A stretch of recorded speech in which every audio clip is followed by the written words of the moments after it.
Providing housing for people with severe mental illness has been something we've done pretty much since the beginning.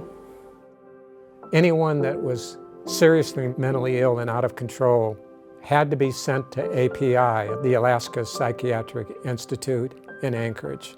What would happen is they would be sent up there, they might get some medications, and then they would be sent back to Juneau. They weren't stabilized. The cycle would happen again. When you're about to lose your child, you'll do anything.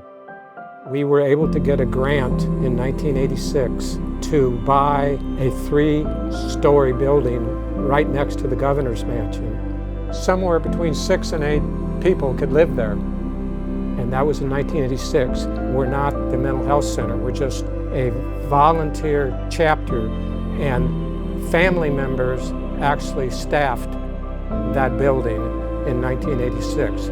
Anne was one of the people that staffed, as were a number of other family members.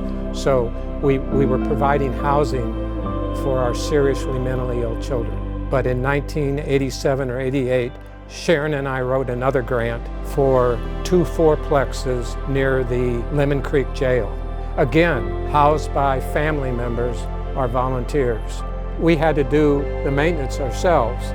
So that went on for mid-85 to the beginning of 1990, whenever we became the statutory mental health center. The opposite of addiction is often referred to as connection.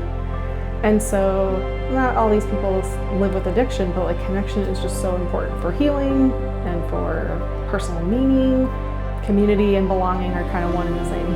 So our housing all have a common area so people can gather, watch TV, play games, do their own thing, but just do it in communion with other people who are sitting there and enjoying themselves too. We do communal meals, and we do a lot of communal activities. So when people are ready to get out and about in the community, we often do it together. And they have their own space, in their own room, but we really encourage people to get out of their rooms and get out of their units and kind of be amongst each other, because that's also part of what community is too, is seeing that there are other people who experience the same things you do.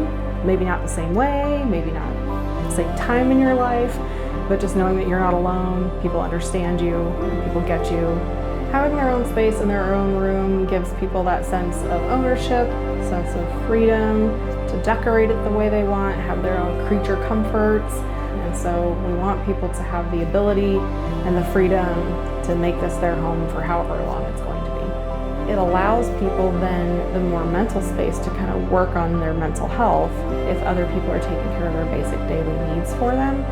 It's a basic human need, and so it would be hard to expect people to improve their behavioral health or their substance use without having stable housing. It also just gives people a sense of security and safety when they know they've got somewhere where they can stay. So having people in housing that's in a community of their choice is pretty awesome.